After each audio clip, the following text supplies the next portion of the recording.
خلق عظیم آقا علیہ السلام کا، سیرت طیبہ کی عظمت، جس کو اللہ رب العزت نے عظیم کہا، وہ کیسا عظیم تھا؟ اب اس کا مضمون سیدنا امام عالی مقام امام حسین علیہ السلام سے پوچھتے ہیں۔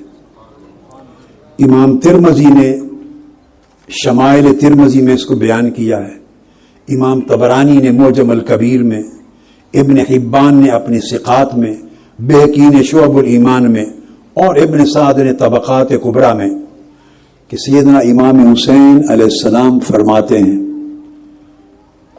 کہ میں نے اپنے والد گرامی یعنی سیدنا مولا علی المرتضیٰ کرم اللہ وجہ الکریم سے پوچھا کہ مجھے آقا علیہ السلام کی سیرت کے بارے میں کچھ بتائیے۔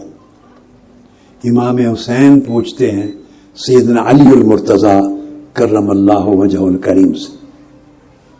سیدنا علی شیر خدا کے الفاظ ان تمام حدیث اور سیرت کی کتابوں میں آئے ہیں۔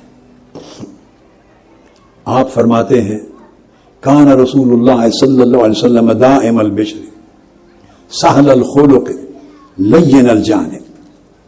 آپ نے فرمایا کہ بیٹے اے حسین، آپ کے نانا، ان کی سیرت کا عالم یہ تھا کہ آپ کے چہرہ اقدس پر ہمیشہ کشادگی اور مسکراہٹ رہتی تھی۔ سہل الخلق، آپ کے اخلاق اور برتاؤ میں ہمیشہ نرمی ہوتی، جس سے بھی برتاؤ کرتے، جس شخص کا بھی آپ کے ساتھ کوئی معاملہ ہوتا یا آپ کسی سے کوئی لین دین، کوئی معاشرتی، سماجی، معاشی، اقتصادی، تجارتی معاملہ کرتے تو فرمایا آپ سے معاملہ کرنا نہایت آسان ہوتا۔ آپ اپنی طبیعت میں ڈیفیکلٹ پرسن نہیں تھے، اتنی نرم تھی۔ لین الجانب، طبیعت میں نرمی تھی برتاؤ میں، اور آپ سے معاملہ کرنا بڑا آسان ہوتا۔ یہ سیرت محمدی صلی اللہ علیہ وآلہ وسلم کا ایک پہلو ہے، اور بیان کرنے کا مقصد یہ ہے کہ ہم اپنے دامن میں بھی جھانک کے دیکھیں کہ لوگ ہمارے ساتھ معاملہ کرنا آسان سمجھتے ہیں یا مشکل سمجھتے ہیں۔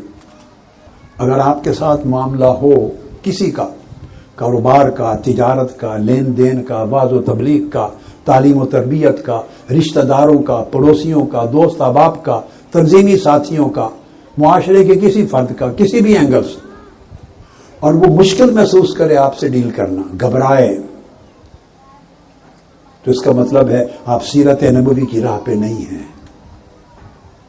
اور اگر ہر شخص آپ سے معاملے کرنے میں آسانی فیل کرے، جھجک فیل نہ کرے، وحشت زدہ نہ ہو، تو اس کا مطلب ہے سیرت محمدی کا کچھ فیض ملا ہے۔ یہ فرمایا کہ حضور علیہ السلام کیسے تھے۔ اب دوسرا حصہ فرمایا کہ کیسے نہیں تھے۔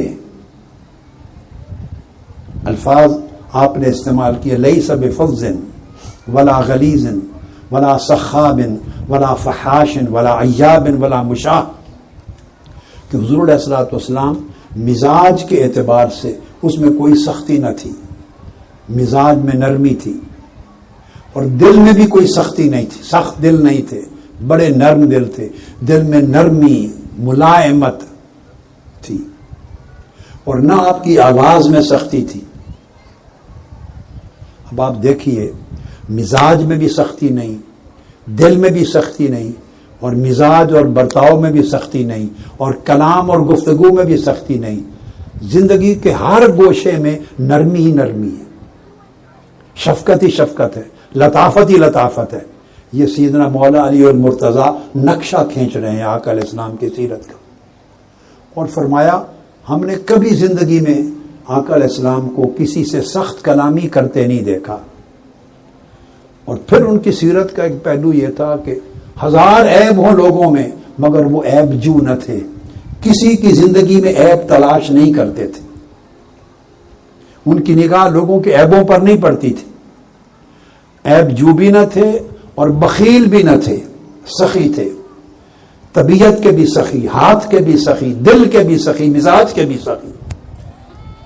تو آپ کی تربیت میں سخاوت بھی تھی، فراخی بھی تھی اور پردہ پوشی بھی تھی. کسی کی کمزوریاں عیب نظر آ جاتے تو آقا علیہ السلام پردہ ڈالتے. حتیٰ کہ ایک صحابی جس پر حد لگائی گئی، اس نے خود آ کے اپنے خلاف گواہی دی تھی، اقرار کیا تھا. حد لگائی گئی، آپ نے 6-7 مرتبہ اس پر حد لگنے کو ٹالنے کی کوشش کی. میں تفصیل میں نہیں جا رہا. بالآخر حد لگ گئی. جب حد لگی تو آقا علیہ السلام ایک روز تشریف لائے، غم زدہ تھے، دکھی تھے. مزاج کی نرمی کا عالم دیکھیے، شریعت کی حد لگی ہے، مگر آپ بیٹھے صحابہ سے کہنے لگے کاش اس کی خبر کوئی میرے پاس لے کے نہ آتا اور اس پر حد لگنے کی راہ ہموار نہ کرتا. کاش کوئی اس پہ پردہ ڈال دیتا اور جو کچھ کیا تھا وہ چھپا رہ جاتا. یہ صحابہ سے کہہ رہے تھے. تو آپ کا یہ فرمانا محض کلمات نہیں تھے، یہ تربیت تھی. ایک اخلاق دے رہے تھے، ایک سیرت سے سیرت منتقل ہو رہی تھی، سیرتیں بنا رہے تھے.